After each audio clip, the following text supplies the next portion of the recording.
우리 잠깐 기도하고 또 말씀 받도록 하겠습니다. 존귀하신 아버지 하나님, 애타한테 섬기는 교회를 주님께서 사랑하시고 주의 장중에 품어주시고 사용하여 주시는 것을 확신합니다. 선교지를 섬기게 하시고 그 땅에 하나님의 말씀과 하나님의 영의 통로로 우리 교회를 주님께서 사용하고 계십니다. 많은 성도님들의 기도와 헌신과 물질적인 수고를 통해서 영혼들을 도울 수 있도록 은총 허락하시니 감사합니다. 이 모든 일들을 하나님께서 행하시는 것을 믿고 겸손하고 그리고 깨끗한 통로로 쓰임받을 수 있도록 인도하여 주시옵소서. 그러나 안타까운 것은 정작 우리의 삶의 자리에서 불신자 전도가 너무나 미진한 것에 대해서 하나님 앞에 회개하며 이를 위하여 우리 각자가 복음의 증인으로 쓰임받을 수 있기를 원하나이다. 오늘 예배를 통해서 그와 같은 결단과 다짐이 있을 수 있도록 도와주시고 모쪼록 우리의 선교적인 역량이 사랑하는 조국 대한민국과 그리고 북녘 땅의 복음 전도를 위해서도 저희가 쓰임받을 수 있도록 아버지 하나님 우리를 지켜주시고 사용하여 주시옵소서. 이제 오늘 말씀 앞으로 나아가오니 하나님 아버지 이 종이 아버지는 깨끗하고 견고하고 명확한 말씀의 통로가 될 수 있도록 인도하여 주시고 사람의 감정을 만지는 것이 아니라 주님께서 그 영혼을 아버지 하나님 타치해 주셔서 우리의 삶의 감격과 변화가 나타날 수 있도록 인도하여 주시옵소서. 예수 그리스도 이름으로 간절히 기도드렸사옵나이다. 아멘. 하나님의 최초의 창조 기간은 6일이었습니다.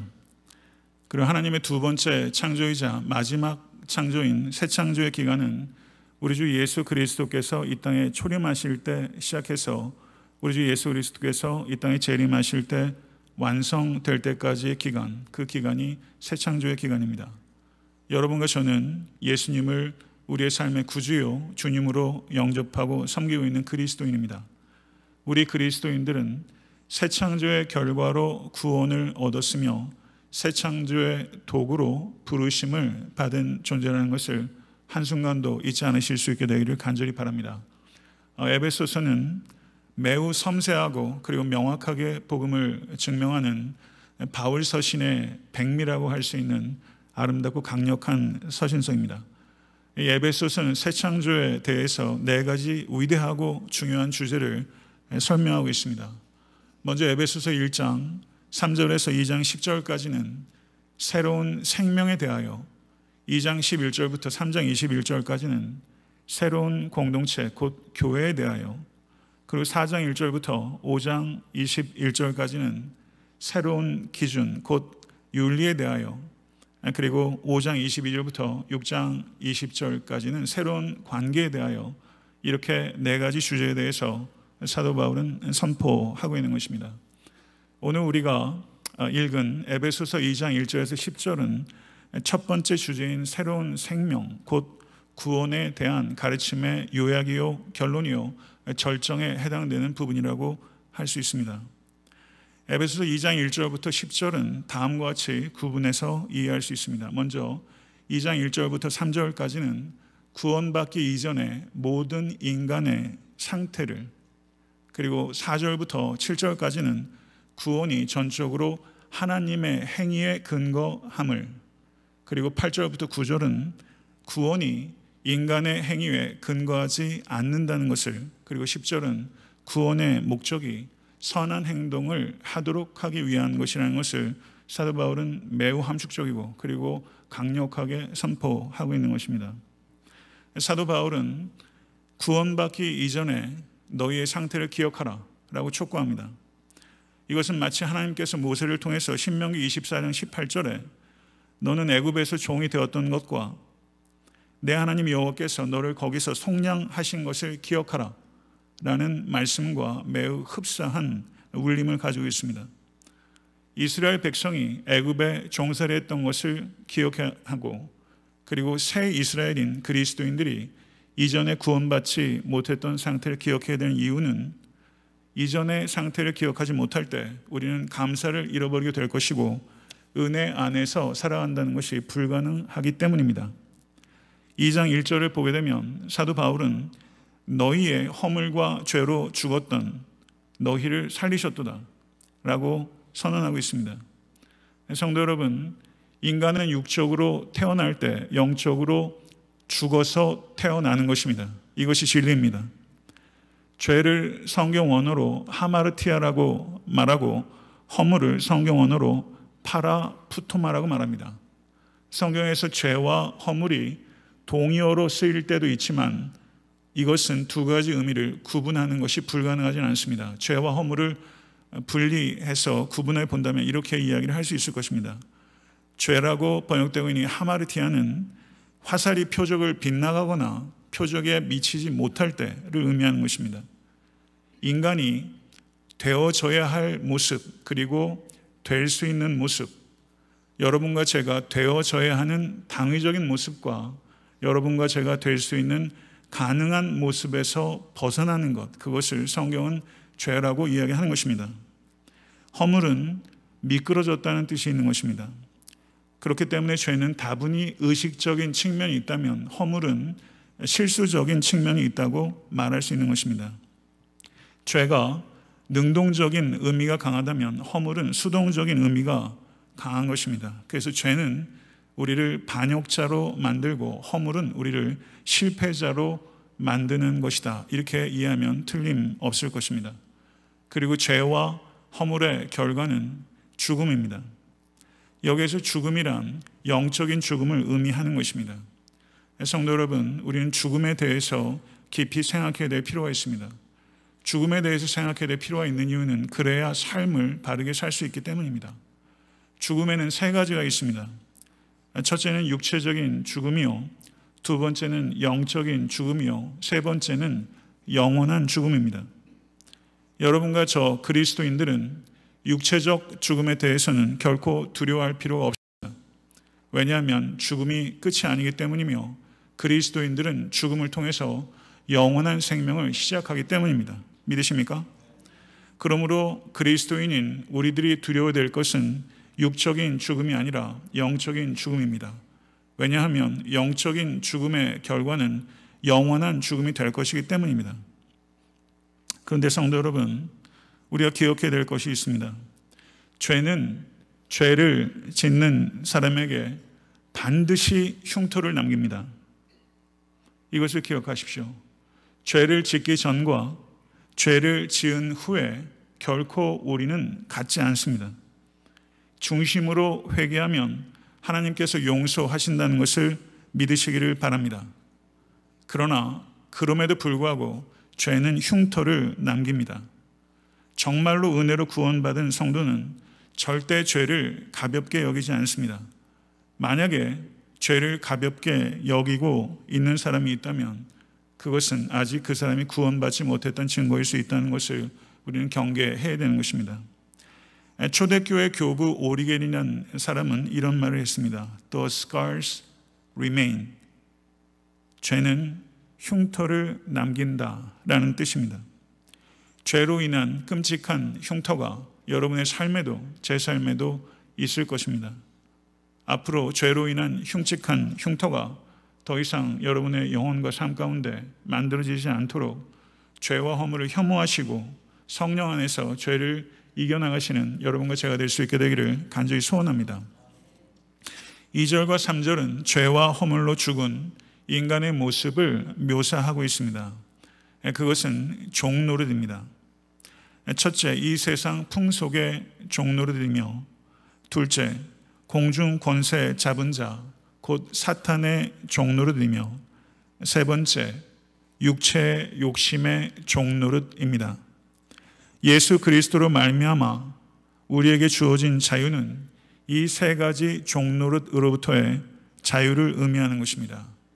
세상 풍속을 외부적 속박이라고 할 수 있다면 육체의 욕심은 내부적 속박입니다. 그리고 이 외부적 속박과 내부적 속박의 근원적인 속박으로서 악한 영, 공중 권세 잡은 자, 사탄이 있다는 것을 기억하실 수 있게 되길 바랍니다. 첫 번째는 외부적인 속박으로서의 세상 풍속입니다. 그리스도인으로 살아간다는 것은 세상 풍속을 무조건적으로 거부하는 것이 되어서도 안 되고, 그리고 무비판적으로 수용하는 것이 되어서도 안 됩니다. 그리스도인들은 수동적인 문화 소비자로 부르심을 받은 것이 아니라 능동적인 문화 창조자로 부르심을 받은 존재라는 것을 기억하십시오. 능동적인 문화 창조자가 되기 위해서 우리에게 필요한 것은 생각하는 신앙입니다. 그래서 마틴 로이드 존스 목사는 생각하지 않는 그리스도인들은 필연적으로 문화에 흡수될 것이다 라고 경고하였던 것입니다. 성도 여러분, 이 세상에서 하나님의 나라의 가치를 가지고 살아가십시오. 그렇다면 반드시 이 세상 문화와 격렬한 충돌을 경험하게 될 것입니다.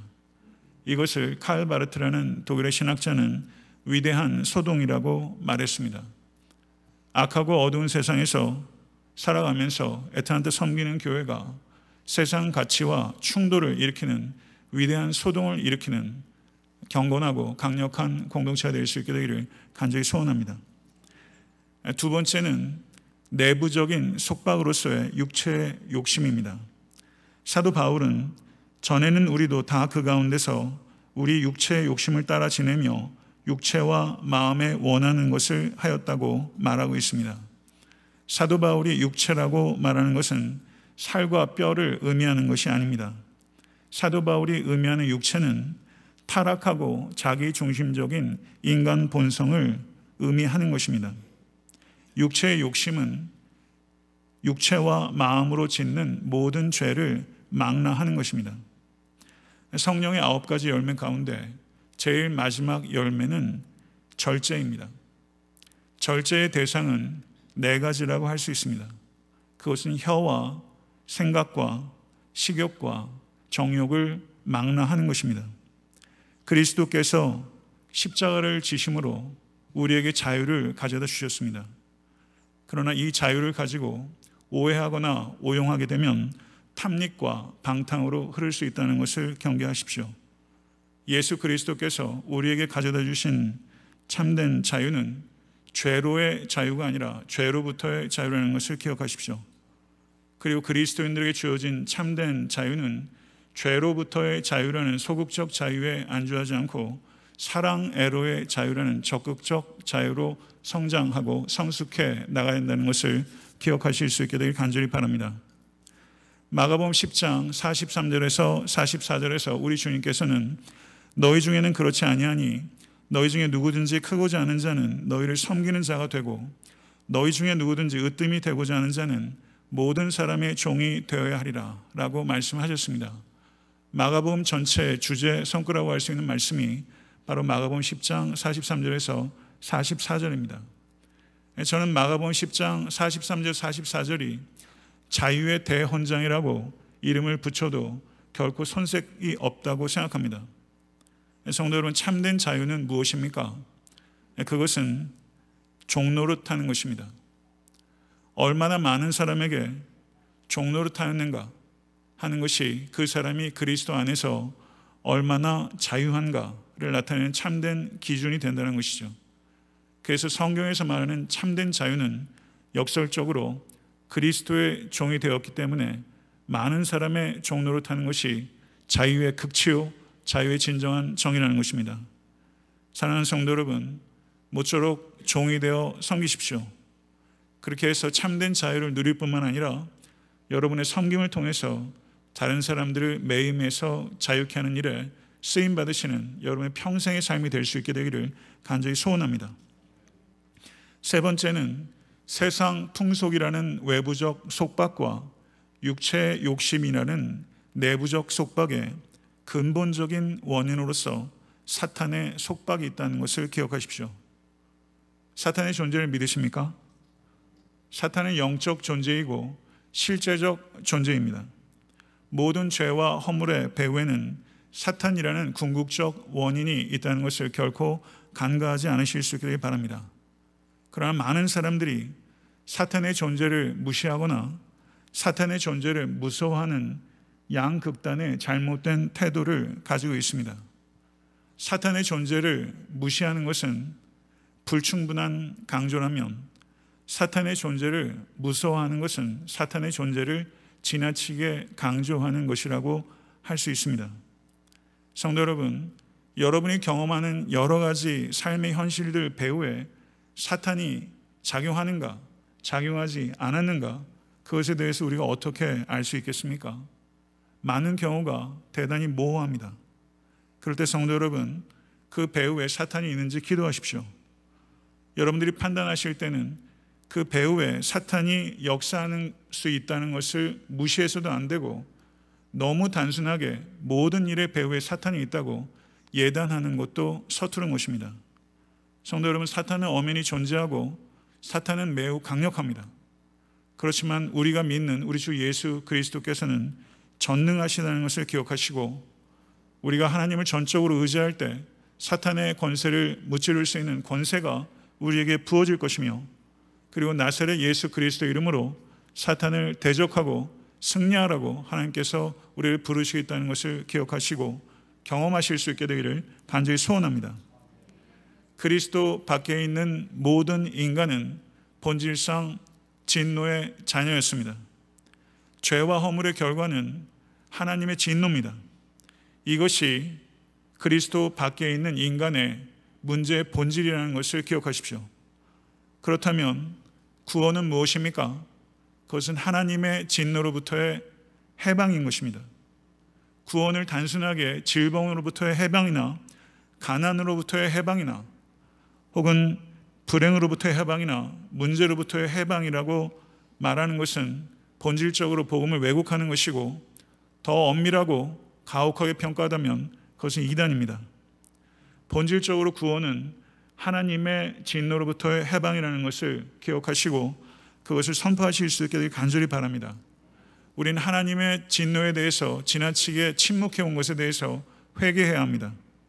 하나님의 진노에 대해서, 그 무서움에 대해서 전율이 회복될 때 우린 예수 그리스도의 십자가의 사랑이 얼마만큼 전율을 가져다주는 놀라운 것인지를 깨닫게 될 것입니다.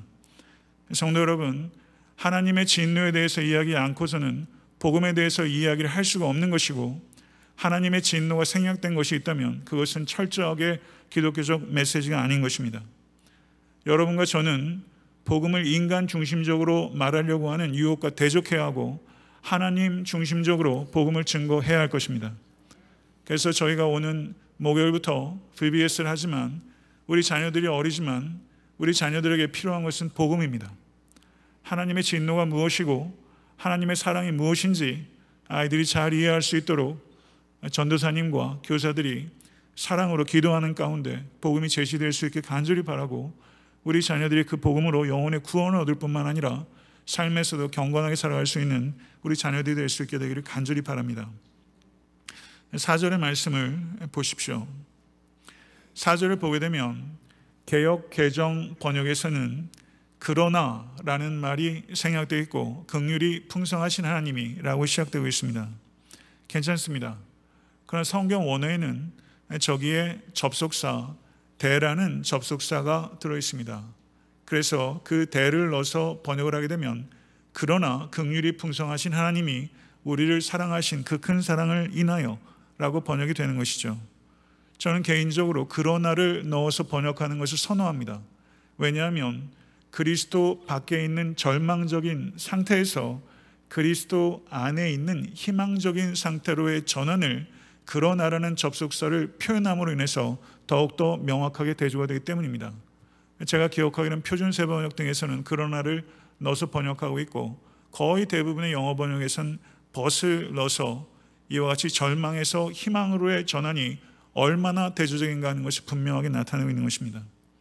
사랑하는 성도 여러분, 진정한 새 창조는 예수 그리스도 안에 있고, 그리고 절망에서 희망으로의 전환은 언제나 그리고 영원히 우리 주 예수 그리스도께서 가져다 주는 것임을 진실로 믿으시고 경험하실 수 간절히 소원합니다. 모든 소망은 우리 주 예수 그리스도 안에 있습니다. 우리 주 예수 그리스도의 성육신과 십자가 부활은 하나님의 긍휼이 어떠하신지를 나타내는 것입니다. 그래서 사도 바울은 긍휼에 풍성하신 하나님께서 그 큰 사랑을 인하여 우리를 위해서 하신 일을 세 가지로 소개하고 있습니다. 우리를 그리스도와 함께 살리셨고, 함께 일으키셨으며, 함께 하늘에 앉히셨습니다. 이것이 하나님의 긍휼로 우리를 위해서 하신 세 가지 사건입니다. 함께 살리셨고 함께 일으키셨으며 함께 하늘에 앉히셨습니다. 이 일들은 아직 일어나지 않았습니다. 이 일은 미래적 사건이고 더 정확하게 신학적으로 말하면 종말적 사건입니다. 이것이 예수 그리스도에게 일어난 일이고 그리고 그리스도를 믿는 그리스도인들에게 궁극적으로 일어날 일인 것을 믿습니다. 이것이 여러분과 저의 운명입니다. 이 운명에 대해서 우리는 확신할 수 있는 것입니다. 그래서 이것이 미래적 사건이고 종말적 사건임에도 불구하고 성경 원어는 미래 시제를 사용하지 않고 미래의 일들을 과거 시제를 사용하고 있다는 것에 대해서 우리는 주목해야 합니다. 왜냐하면 아직 일어나지 않은 일이지만 과거 시제를 사용함으로 인해서 우리는 그리스도와 함께 살리셨고 함께 일으키셨으며 함께 하늘에 이미 앉힌 것이 확정된 것이다.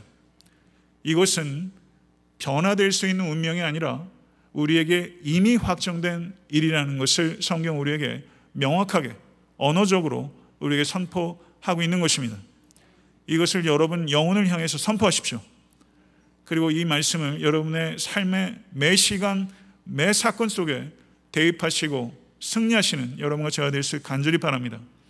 믿음으로 산다는 것 무엇입니까? 여러 가지로 정의할 수 있을 것입니다.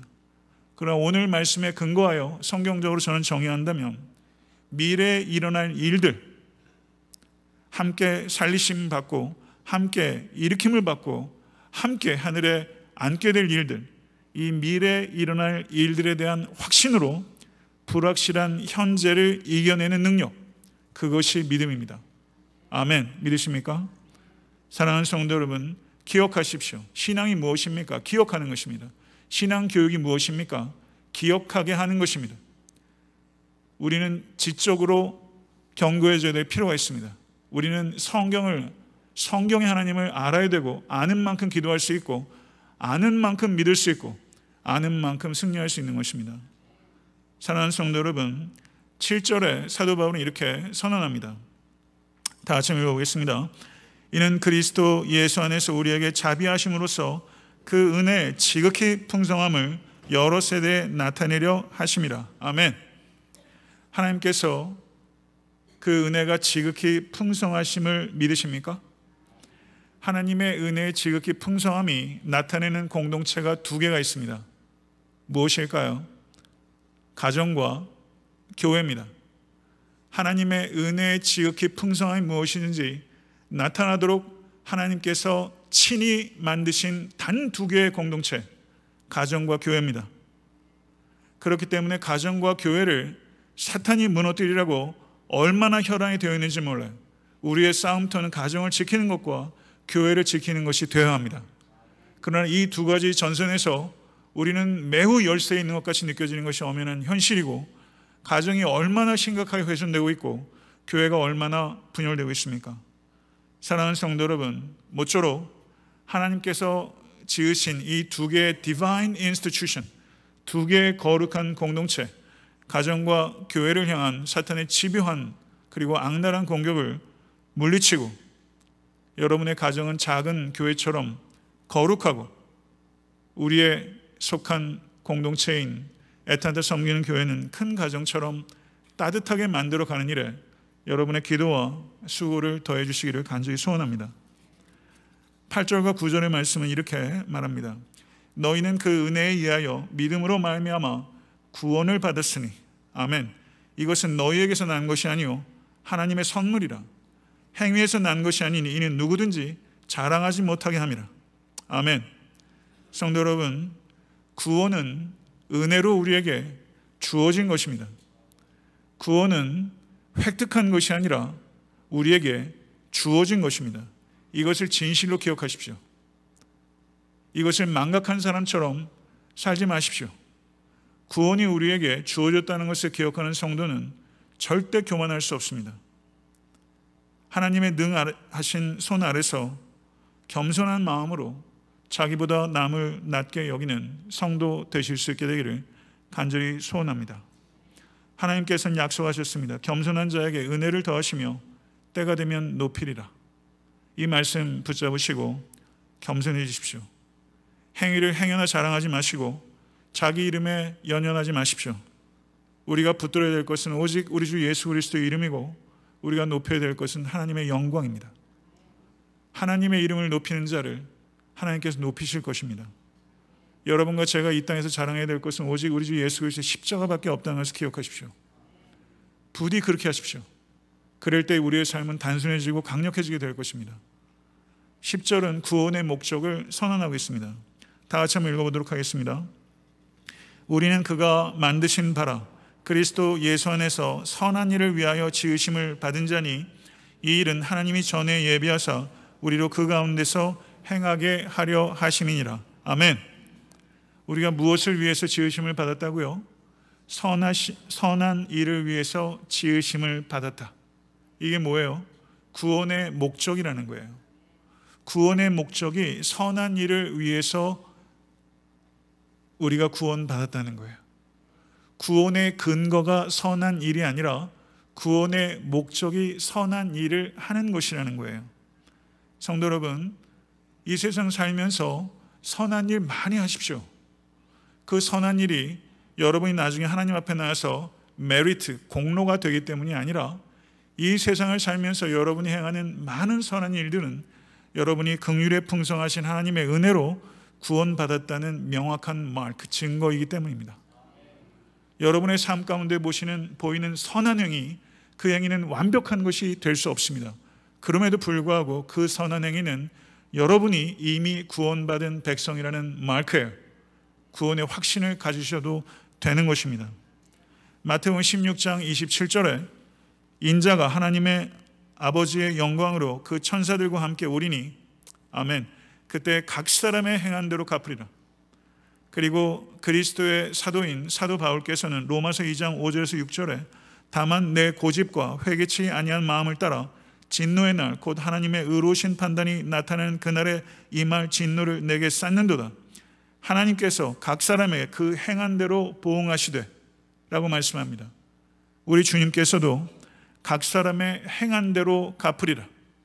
사도 바울께서도 그 행한 대로 보응할 것이다, 리페이 한다고 성경은 무섭게 선언하고 있습니다.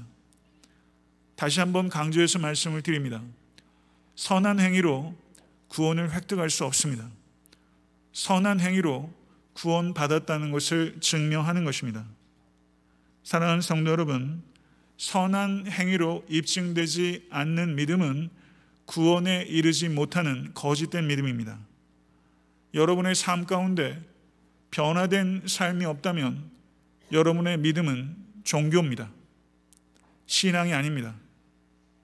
참된 믿음은 반드시 선한 행위로 입증되는 것입니다. 그렇다면 그 다음에 중요한 질문은, 그렇다면 참된 믿음, 여러분이 가지고 있는 믿음이 참된 믿음이라는 것을 증명하는 선한 행위는 무엇인가? 이것을 로마서 2장의 말씀에 근거해서 저는 참된 믿음임을 입증하는 선한 행위를 세 가지로 함축적으로 요약할 수 있다고 생각합니다. 첫 번째는 저를 한번 따라해 보시죠. 하나님의 법을 사랑하는 것. 두 번째, 따라하십시오. 성령에 의지하여 하나님의 법에 순종하는 것. 세 번째는 하나님의 법에 불순종하였을 때는, 따라하십시오, 하나님의 자비하심을 신뢰하며 회개하는 것. 이것이 여러분의 믿음이 참된 믿음이라는 것을 증명하는 선한 행위예요. 첫 번째가 뭐라고요? 하나님의 법을 사랑하는 것. 두 번째가 뭐라고요? 하나님의 법에 순종하는 것. 그리고 우리가 약하고 악하여 하나님의 법에 불순종하였을 때는 하나님의 자비하심을 신뢰하며 회개하는 것. 회개하는 것을 하나님께서 선한 행위로 받아들여 주신다는 거예요. 이 세 가지 기억하십시오. 이 세 가지가 여러분에게 있으십니까? 하나님의 법을 사랑하는 것, 그리고 성령님을 의지해서 그 법에 순종하는 것, 그리고 마음은 원이로되 육신이 약하여 범죄하고 또 범죄할 때 하나님의 자비하심을 의지하고 하나님께 회개하는 것. 이것이 있다면 구원받은 성도입니다. 성도 여러분, 우리에게 꼭 필요한 행위는 완벽한 행위가 아니라 변화된 행위입니다. 만약에 예수를 믿고 전혀 변화된 삶이 없다면 예수를 믿지 않는 것입니다. 이것은 여러분을 바라볼 때도 이와 같은 관점으로 봐야 될 것이고, 그리고 교회 내에서, 가정 내에서, 목장 내에서도 전혀 변화된 삶이 보이지 않는다면 아파해야 합니다. 그리고 그 영혼을 위해서 기도하실 수 있게 간절히 바랍니다. 그리고 여러분의 변화된 삶이 누군가를 변화된 삶으로 이끄는 나침판처럼 쓰임받을 수 있기를 간절히 바랍니다. 변화된 삶을 나타내는 그리스도인을 보는 게 얼마나 어려워지는지 몰라요. 변화되어 가고 있는 목사를 보는 것, 성도 여러분, 이건 큰 기쁨이죠. 목회자가 진보를 성도들에게 보여야죠. 남편과 아내로서, 아빠와 엄마로서 여전히 우리는 허물이 많지만 아들아, 아빠인 나도 진보하고 있다, 변화되고 있다는 것을 보여줄 수 있어야죠. 여러분과 제가 그와 같은 의식을 가지고 살아갈 수 있게 간절히 소원합니다. 하나님의 은혜는 우리가 중생할 때 우리를 지옥에서 건져냈습니다. 그리고 하나님의 은혜는 중생 이후로 우리를 죄에서부터 건진다는 것을 기억하십시오. 은혜는 단순하게 우리를 지옥에서만 구하는 것이 아니라 우리를 죄로부터도 구원하는 하나님의 능력인 줄로 믿습니다. 사랑하는 성도 여러분, 하나님께서는 예수 그리스도 안에서 그 은혜의 지극히 풍성함을 극치적으로 나타내셨고, 그리고 여러분들을 그 은혜를 믿음으로 말미암아 우리 모든 믿는 자들 값없이 자녀 삼아주셨습니다. 이것을 진실로 감격하고 감사하는 성도는 은혜로 거룩하게 살아가는 것입니다. 여러분과 저의 앞으로의 평생의 삶이, 그리고 애타한테 섬기는 교회의 모든 걸음걸음이 우리가 하나님으로부터 구원받은 성도요, 구원받은 공동체라는 것을 나타내는 은혜의 전시장이 될 수 있게 간절히 축원합니다. 제가 결혼 주례할 때마다 결혼 관계가 하나님의 은혜의 영광의 전시장이 될 수 있도록 그 전시장을 잘 갖고 가라고 제가 전문 부부에게 권면합니다. 모쪼록 여러분과 저에게 그런 의식이 있어야 됩니다. 여러분의 가정과, 그리고 여전히 아픔이 있는 우리 애타한테 섬기는 교회, 허물과 티와 약점이 있는 이 교회, 그러나 사랑하는 성도 여러분, 이 교회가 하나님의 은혜의 전시장입니다. 이 의식을 기억하십시오. 그리고 교회를 끝까지 사랑하십시오. 그리고 더욱더 사랑스러운 교회가 될 수 있도록 기도하시고 헌신하십시오. 이것은 이 땅에서 우리에게 주어진 소명입니다. 이 일들을 위해서 아름답게 그리고 견고하게 살아가시는 모든 권속 되실 수 있게 되기를 우리 주 예수 그리스도 이름으로 간절히 축원합니다. 기도하겠습니다. 영광스러운 복음을 알게 하시고, 그 복음을 듣게 하시고, 복음에 반응하게 하시고, 그 복음 때문에 웃고 울게 하시며 복음을 자랑하며 살아갈 수 있도록 우리를 불러주시니 감사합니다. 이 영광스러운 복음으로 인해서 우린 절망에서, 그러나 긍휼에 풍성하신 하나님으로 말미암아 희망으로 옮겨졌나이다. 이 사실을 기억하고 지금 낙담하고 곤고한 영혼들이 있다면 말씀 붙잡고 성령의 의지에서 일어나게 하소서. 예수 그리스도 이름으로 간절히 기도드렸사옵나이다. 아멘.